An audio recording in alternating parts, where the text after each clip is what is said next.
हम प्रार्थना करें। हमारे महान शक्तिमान हमारे दयावर परमेश्वर, हम आपका धन्यवाद देते हैं, आपका शुक्र, आपकी तारीफ करते हैं, आपके नाम की स्तुति, आपकी प्रशंसा करते हैं, आपको धन्य कहते हैं, आपके नाम को धन्य कहते हैं पिता परमेश्वर को, कि आप धन्यवाद की स्तुति प्रशंसा करें। इस गौरव सत्कार के योग परमेश्वर है, महान ईश्वर है, दयालु प्रभु है, आत्मयुक्ति करने वाले, पराक्रम से भरे हुए स्वामी, हम सबकी रक्षा मदद करने वाले, हमें संभालने वाले, हमारी कमियों करके कमजोरियों, हमारी विपरीत परिस्थितियों में, हमारी अज्ञानता में पिता परमेश्वर आप हमारे संग रहते हैं। अपने आत्मा से, अपने वचनों से आप हमारी अगुवाई करते हैं। हम आपका धन्यवाद देते हैं, खास करके प्रभु हर वर्षों में और रात में आपने हमारे लिए उत्तम उपाय किए हैं। आपका धन्यवाद देते हैं परमेश्वर। जबकि हम बाहर देखते हैं बहुत से लोग इस कड़ाके की गर्मी में पिता परमेश्वर परेशान हैं, आपने हमारे लिए प्रबंध किए हैं पिता परमेश्वर, जिससे हम इस गर्मी से राहत पा पाते हैं।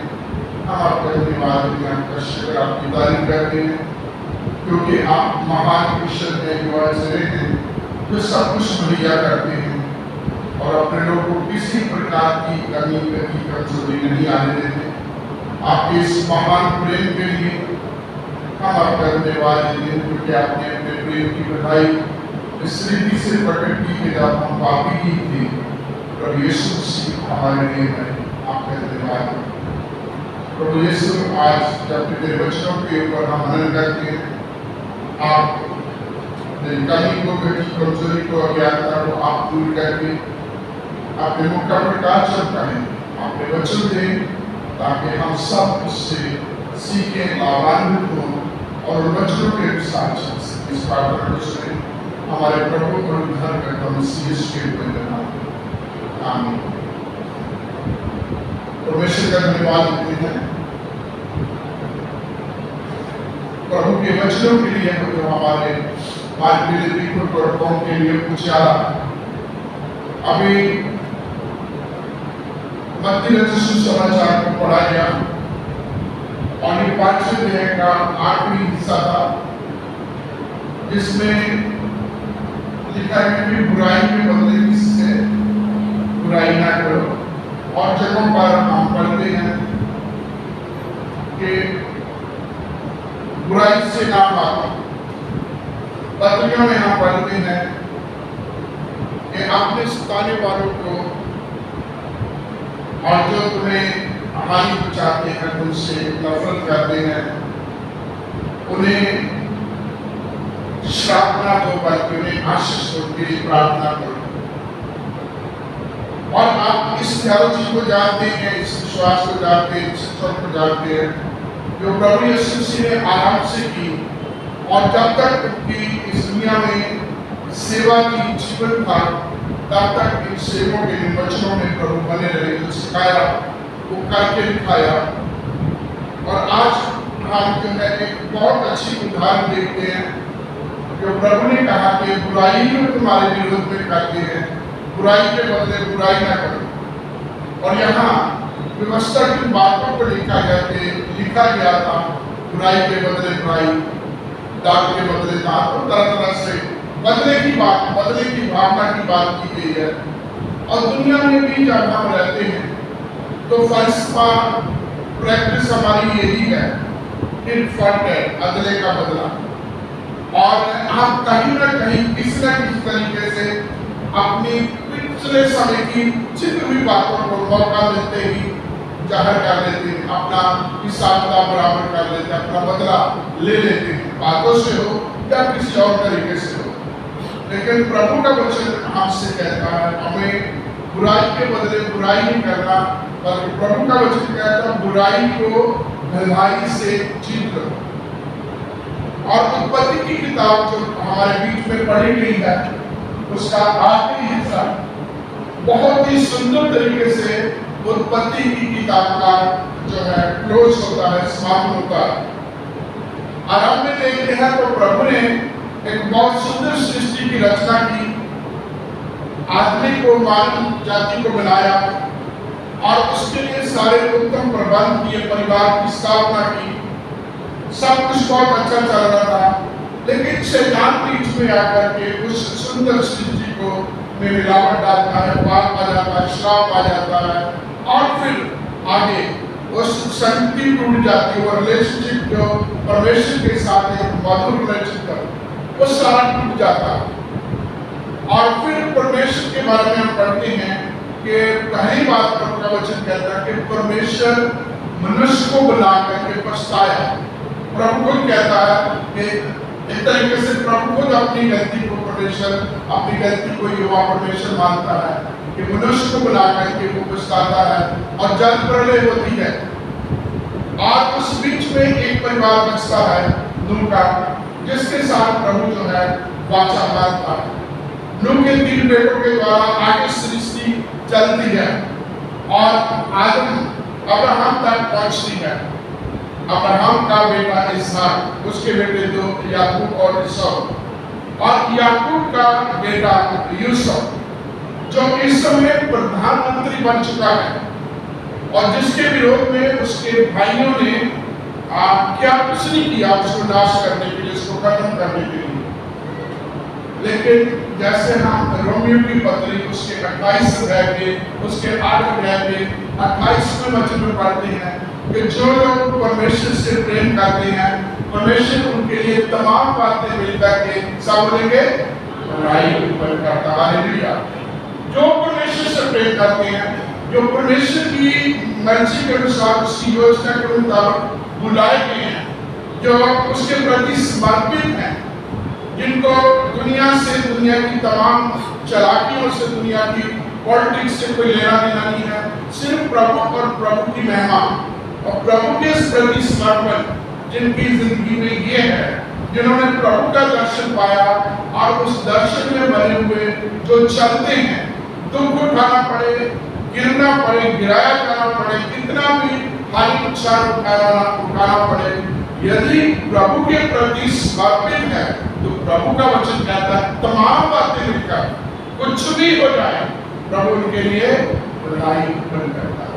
क्योंकि जिस परमेश्वर की मैं और आप आराधना करते हैं, जिसके लिए आज हम इस भवन में इकट्ठे हैं, वो एक ऐसा प्रभु है जो भलाई उत्पन्न करने वाला भला परमेश्वर है।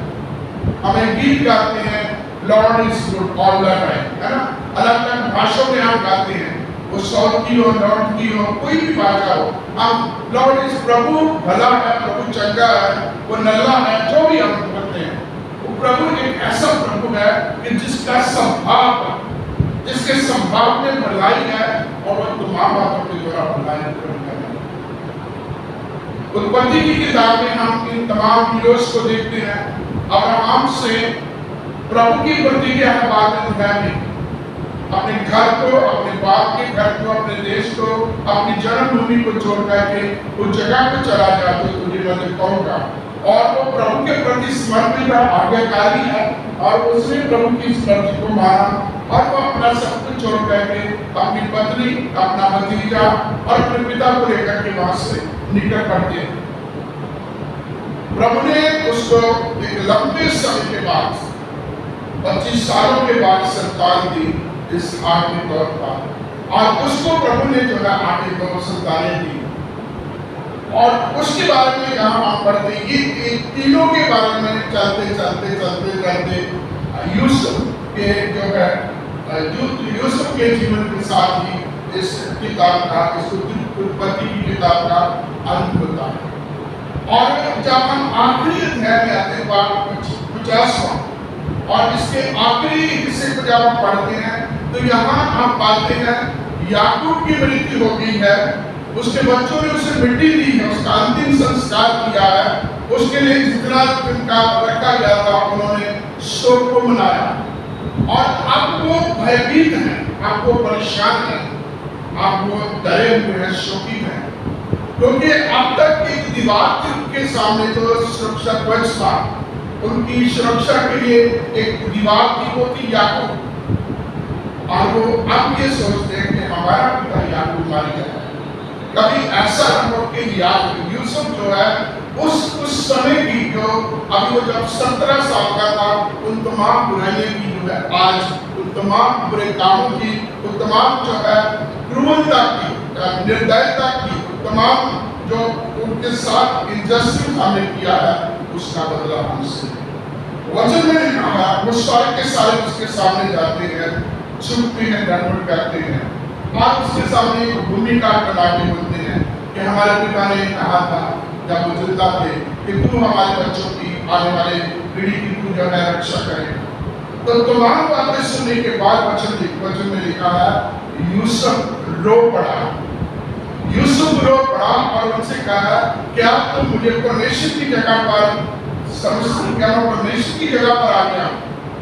और फिर 20वें अध्याय में वो कहता है जिन जिन बातों में तुमने मेरे साथ बुराई की, उन्हीं बातों में परमेश्वर ने मेरे साथ भलाई की।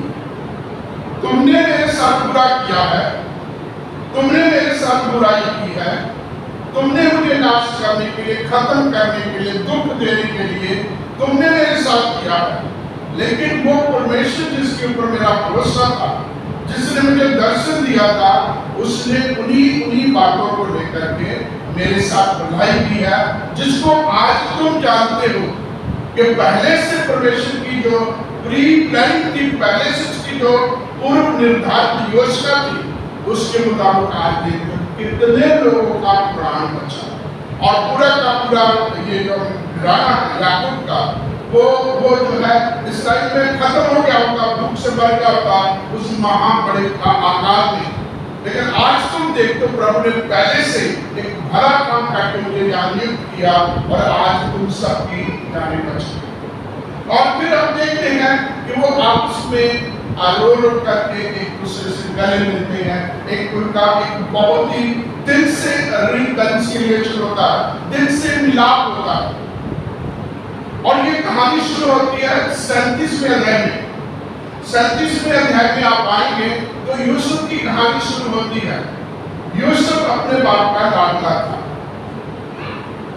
यूसुफ के लिए याकूब रंग बिरंगे कपड़े पहनाता था, उसे बहुत प्यार करता था, क्योंकि नंबर 1 वो उसके बुढ़ापे की औलाद थी, दूसरा उसको जो जिस पत्नी को राखेल को जिसको वो ज्यादा प्रेम करता था उसका बेटा था और उसको वो ज्यादा प्रेम करता था, अपने तमाम 10 बेटों से ज्यादा प्रेम करता था।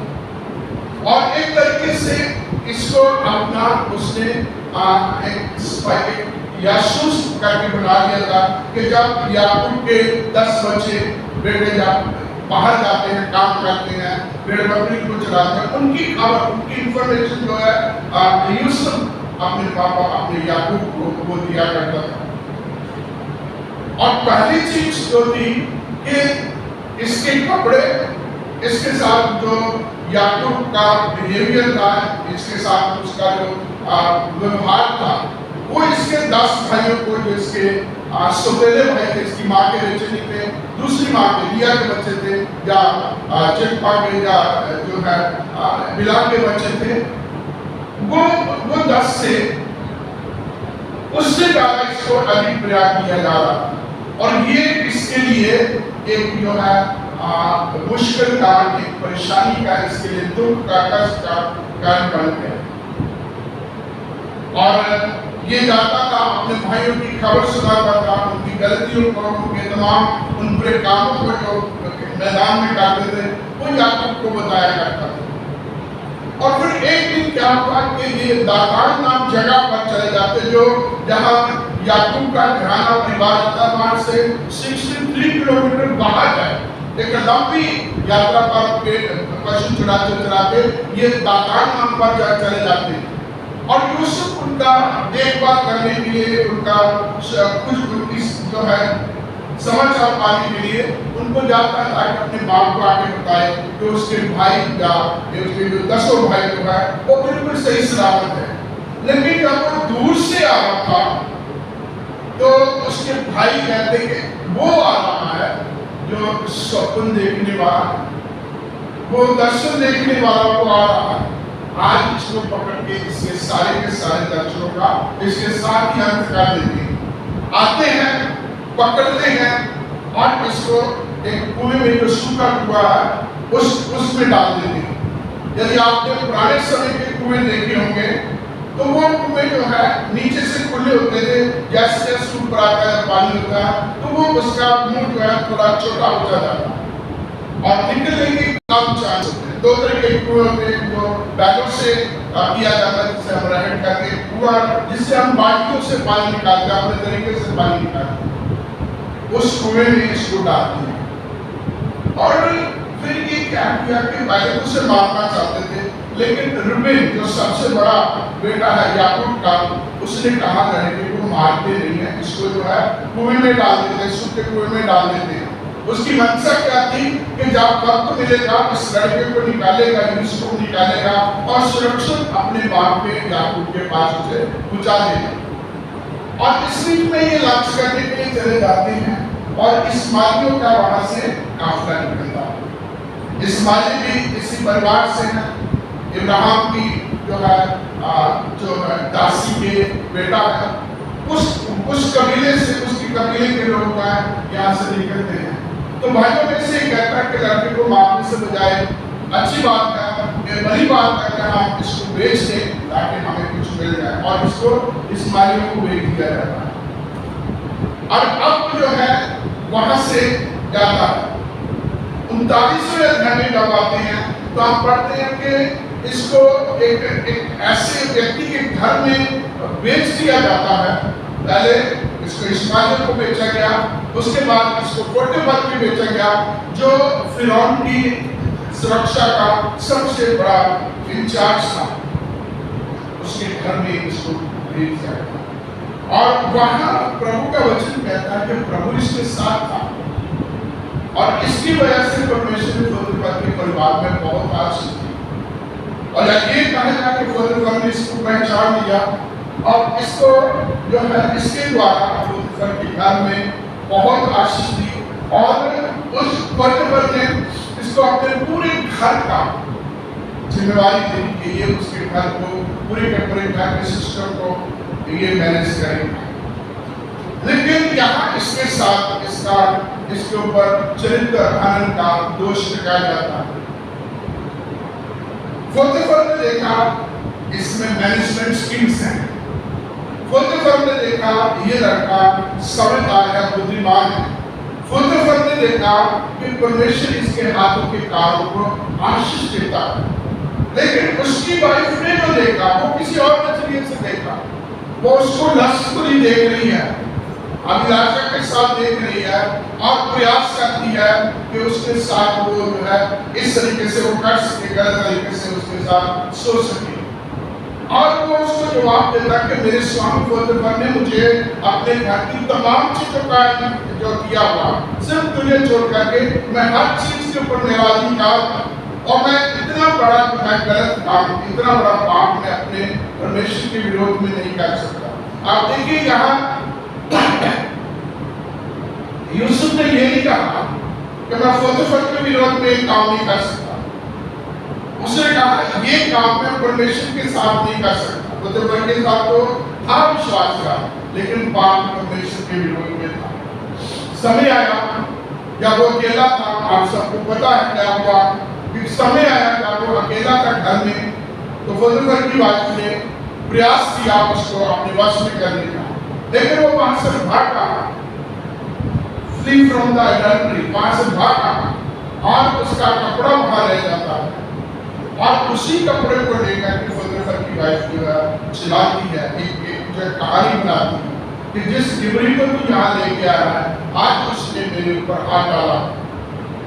और यहाँ देखिए उस जमाने में जब जिन दिनों में ये बाइबल का समय था, ये जनाकारी का जो दोष है, इसे सीधी सीधी मृत्यु थी, मृत्यु दंड हुआ करता था। लेकिन यूसुफ को यहाँ मृत्यु दंड नहीं दिया गया। और जॉन मैकार्थर एक ऐसे बाइबल के स्टूडेंट हैं, वो कहते हैं कि हो सकता है कि पोतीफर अपनी वाइफ के बारे में, अपनी वाइफ के जीवन के बारे में और उसकी एक्टिविटी के बारे में वो जानता हो, इसलिए उसने यूसुफ के साथ इतना जो कठिन जो है सख्त व्यवहार नहीं किया और उसको मौत की दंड देने की बजाय उसको जेल में डाल दिया। और प्रभु जो है यूसुफ किसका था? प्रभु यूसुफ जो है वो प्रभु की मर्जी के अनुसार बुलाया गया। जब वो अपने घर में था तो प्रभु का अनुग्रह था उस पर। उसकी माँ राखेल और उसका पापा याकूब उसे बहुत प्यार करते और उसके घर को जिम्मेवारी दी थी, छोटे से नहीं, सबसे छोटा था भी, और जिम्मेवारी क्या दी थी कि तमाम चीजों को देखेगा, हर चीज की इंफॉर्मेशन आ करके याकूब को दिया करेगा। अभी वो पोतीफर के घर में आया तो पोतीफर उसके प्रति दयालु है और उसको अपने घर का मैनेजर बना देता। अब आगे जो है वो जेल में डाला जाता है और जेल में भी हम देखते हैं प्रभु उसके साथ है। वो कैदियों की तरह एक ऐसी जेल में है जो वो कैदी है जो राजा के कैदी होते हैं, एक होते हैं आम कैदी पब्लिक के, लेकिन ये कैदी वो है जो ऑफिशियल्स हैं उनको इस कैद में रखा जाता है। और उस बीच में जब ये जाता और जेल का जो प्रभारी है वो यूसुफ को जेल का इंचार्ज बनाता है। सब चीजें का प्रभाव जो है यूसुफ का है। तो घर में, कुएं में और यहाँ पोतीफर के घर में अलग अलग लोग हैं जिनको परमेश्वर ने यूज किया। घर में माँ बाप को, खेतों में रूबेन को जो उसका सबसे बड़ा भाई था उसको इस्तेमाल किया, उसको मार देने की बजाय क्या किया, उसको कुएं में डाल दिया गया और बाद में दूसरे महीने में उसे इस्माइल को बेच दिया। उसको पोतीफर के घर में बचाया गया तो पोतीफर ने उसकी जो है आगे हुनर को देखा, उसकी खूबियों को देखा और अपने घर का मैनेजर बना दिया। जेल में डाल दिया तो जेलर ने देखा और उसको जेल का सारे तमाम चीजों को चलाने के लिए उसको अपने हाउस में दे दिया। यहाँ दो व्यक्ति हैं जिनको स्वप्न आता है, प्रभु उसको इस्तेमाल कर रहा है। दो व्यक्ति हैं जहाँ उनको स्वप्न आता है और वो है एक राजा का खिलाने वाला और दूसरा राजा का खिलाने वाला। ये कहा जाए कि जो राजा का एक जो पहचान दो जो है उसके जो है उसको खिलाने वाले जो उसका खाने का इंतजाम करते हैं, पकाते हैं उसके लिए, और वो जो उसके लिए पिलाते, दोनों को जेल में डाला गया। दोनों का एक दोष पकड़ा गया कि वो राजा को जहर देना चाहते, जहर देकर मार देना चाहते। और दोनों ने एक दिन स्वप्न देखा और स्वप्न देखने के बाद क्या हुआ, उदासी चुप करके उदासी में बैठे हुए थे और ये सबके साथ डील करता था। उनसे पूछा क्या बात है, आज तुम कितने उदास हो, तुम्हारा मुंह क्यों ऐसा क्या है? तो उन्होंने बताया हम दोनों ने आज रात एक स्वप्न देखा। तो उनको वो कहता क्या स्वप्नों का भेद बताना परमेश्वर के हाथ में नहीं, तो हम अपना मुझे स्वप्न बताओ। और जब स्वप्न बताया गया, पिलाने वाला जो है, जो कप बेरर है, उसने जब अपना स्वप्न बताया तो उसको समझाया गया कि तो आने वाले समय में तुझे बाहर करके जाकर तेरी जान बख्श दी जाएगी। और जब उसके इस तरीके से देखा कि उसका एक अच्छा परिणाम बताया गया है, पकाने वाले ने जो उसका कंचाना था, कराने वाला था, उसने भी अपना स्वप्न बताया। और जब उसको बताया और उसने कहा कि तेरे को जो है वक्त जब तुम्हारा फैसला आएगा तुझे मृत्युदंड दिया जाएगा। और वक्त आने के बाद दोनों का जो मुकदमा आगे चुना गया, सुनवाई की, तो जो कप था वो पिलाने वाला था उसको बख्श किया गया, वो नौकरी पर बहाल हो गया। और जो रोटी पकाने वाला था, खाना बनाने वाला था, उसको मृत्युदंड दे दिया। और यहाँ एक अनुमान लगाया जा सकता है कि यूसुफ का और उस कप का जो पिलाने वाला है एक अच्छा रिलेशन हुआ। और यूसुफ ने उससे कहा कि जब तू राजा के सामने जाए मेरे बारे में बताया, क्योंकि मेरे साथ शुरू से अन्याय होता रहा। मैंने अपने बाप के घर में बड़ी ईमानदारी से काम किया है, अपने बाप को हर इंफॉर्मेशन बड़े अच्छे तरीके से दी है, लेकिन मेरे भाइयों ने मेरे साथ जो है गलत किया है। मैं पोतीफर के घर में कोई ऐसा गलत काम नहीं किया, लेकिन वहाँ भी मुझे नाजायज मेरे ऊपर जो है दोष लगाया गया और आज मैं जेल में हूँ। जब तू वहाँ जाए, राजा के सामने जाए, मेरे बारे में जरूर बताना। और वचन में लिखा है वो पिलाने वाला बहाल हो गया, नौकरी पर चला गया, परंतु यूसुफ को भूल जाता है। और चलते चलते 2 साल बाद 2 साल ये कहा जाए कि यूसुफ को और इस जेल में रहना पड़ा। 2 साल के बाद का उसको राजा को सौंपना था।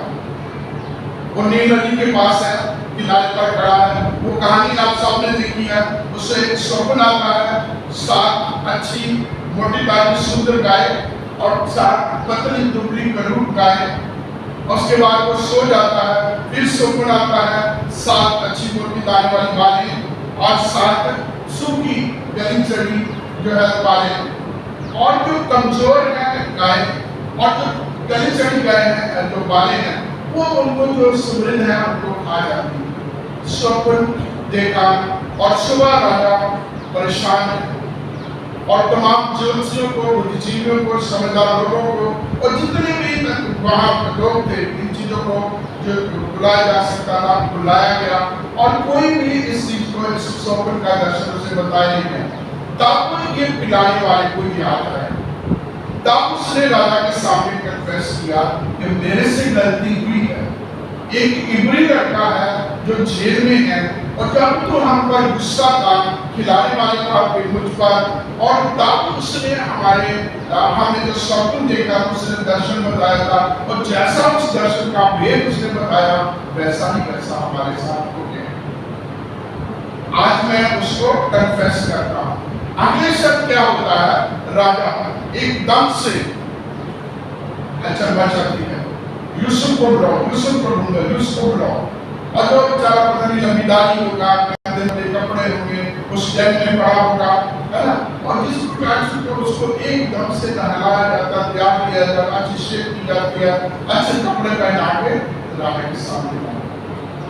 और राजा पूछते उससे कि मुझे पता चला है कि तू स्वप्नों का अर्थ बताता है। तो उसको भी जो है यूसुफ एक ही बात कहता है कि स्वप्नों का दर्शन बताना परमेश्वर के हाथ में। और राजा जब उसको स्वप्न बताता है और स्वप्न बताने के बाद जब यूसुफ बोलता है तुमने 2 स्वप्न देखे हैं, दोनों का अर्थ एक ही है कि 7 साल बहुत समृद्धि के होंगे, बहुत अनाज होगा, बहुत सब कुछ बहुत अच्छे होगा, लेकिन उसके बाद का अगले 7 साल में तो बहुत भयंकर अकाल होगा जो पिछली समृद्धि के दिनों में उन अच्छे दिनों को वो भुला देगा। इतना बुरा हाल होता है। तो क्या कहता है? इसलिए राजा किसी ऐसे समझदार अच्छे मैनेजमेंट करने वाले एक अच्छे व्यक्ति को नियुक्त करे कि वो इन 7 सालों में तमाम चीजों को बहुतायत से इकट्ठी करे, स्टोर करे, ताकि आने वाले सख्त समय में या अकाल के दिनों में इसका इस्तेमाल किया जा सके। तो राजा का जवाब क्या था? हमारे इस देश में इस प्रकार की आत्मा का जिसमें उत्तम आत्मा है वो कोई भी नहीं है और दूसरे छोड़ करके इस पूरे राज्य में कोई समझदार नहीं। इसलिए क्या है, आज से तू नंबर 1 पावर मेरे पास होगी और मेरे घर को छोड़ करके, मेरी रोटी को छोड़ करके सारा कुर्बान तो किया करे। और आप देखिए प्रभु से जो प्रेम करते हैं प्रभु उनके लिए तमाम बातों के द्वारा बधाई है। जब यूसुफ ने सुबह आराम की होगी, सुबह जब सोने के बाद उसकी जान नींद खुली होगी तो वो कहाँ था? बोले कहाँ था? जेल में। उसी तरीके से बाकी होते हैं, दाढ़ी होगी, गंदे कपड़े होंगे, पूरे हाथ में होंगे, आभार में होगा, बंदिश में होगा, बेशक बहुत सारी उसके पास राइट से, लेकिन कहती था जेल में। उसने अपना दिन का आरंभ जेल में किया और जब रात होती है उसको रात का था महल के बीच में सोता था। परमेश्वर जिनसे प्यार करता है प्रभु उनके लिए तमाम बातों के द्वारा बनाए। देखिए यूसुफ ने क्या जवाब दिया? उत्पत्ति 50:20, जिन जिन बातों ने तुमने मेरे साथ बुराई की है उन्हीं बातों ने परमेश्वर ने मेरे साथ बुराई की है। अब याद करिए वो सिमरन था या उसके 10 बाकी भाई थे। अगर वो उससे नफरत ना करते और उसको इस्माइलियों को ना भेजते और इस्माइली उसको जो है फुतफल को ना भेज दे, और फुतफल की वाइफ उसके ऊपर जो है करैक्टर असैसिनेशन का करैक्टर उसका दोषदार लगाती, वो जेल में ना भेजा जाता, इधर स्वप्न ना आते और खिलाने पिलाने वाले को जो है उनके स्वप्न का सही ना बताता, कौन राजा के सामने से ले जाता। ये तो जेल के बीच में इसी स्थिति में या उस घर में ही खत्म हो गया होता, लेकिन प्रभु से प्यार करता है जब हमारे अपने जिन लोगों के बीच में हम रहते हैं, जो हालात मान होते हैं, जब वो हमसे बुराई करते हैं। इस बात से मैं आप सबको एनकरेज करना चाहता हूँ, जब लोग हमसे बुराई करते हैं, जब लोग हमसे नफरत करते हैं, जब लोग हमारा नुकसान पहुंचाना चाहते हैं, वो है जिसके हाथ में तमाम चीजों का कंट्रोल है। He is in control of everything। वो मेरे और आपके जीवन के बारे में जानता है। उसने पहले से प्री योजना, पहले से जो है पूर्व निर्धारित योजना बनाई है। यूसुफ के लिए बनाई थी, आपके और मेरे लिए भी उसने बनाई है।